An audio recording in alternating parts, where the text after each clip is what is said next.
jahat. Sebab itu perlu kita menaklukkan diri, bukan saja oleh karena kemurkaan Allah, tetapi juga oleh karena suara hati kita.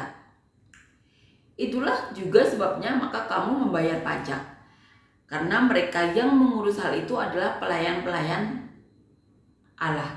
Bayarlah kepada semua orang apa yang harus kamu bayar. Pajak kepada orang yang berhak menerima pajak, cukai kepada orang yang berhak menerima cukai, rasa takut kepada orang yang berhak menerima rasa takut, dan hormat kepada orang yang berhak menerima hormat. Di sini diajarkan kita harus patuh kepada pemerintah.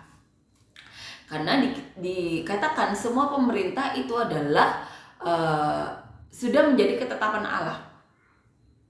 Nah, di sini dikatakan maka sebagai orang yang berada di suatu pemerintahan wajib untuk membayar pajak.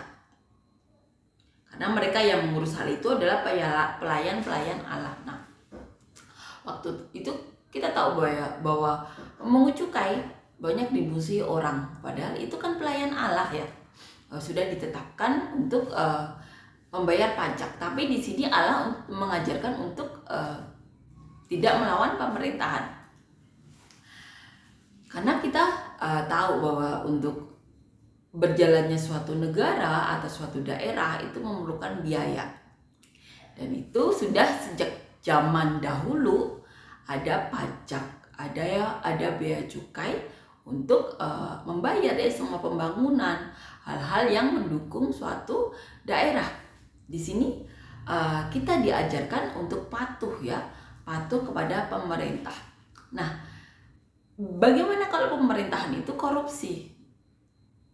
Itu juga pastinya Allah ini seperti di zaman dahulu juga banyak orang yang menyelewengkan, seperti Sakeus, bahkan berjanji untuk mengembalikan. Tapi di sini Allah mengajarkan kita untuk patuh kepada pemerintah. Salah satu bukti kita patuh kepada ketetapan Allah ini yaitu patuh kepada pemerintah, kita membayar pajak yang benar, pajak yang sesuai. Nah, kita akan kita akan renungkan dari ayat di awal bagaimana Paulus mengajarkan orang-orang Roma saat itu mengenai ketetapan Allah ini. Kita akan baca dan renungkan kita akan baca kembali. Tiap-tiap orang harus takluk kepada pemerintah yang di atasnya, sebab tidak ada pemerintah yang tidak berasal dari Allah.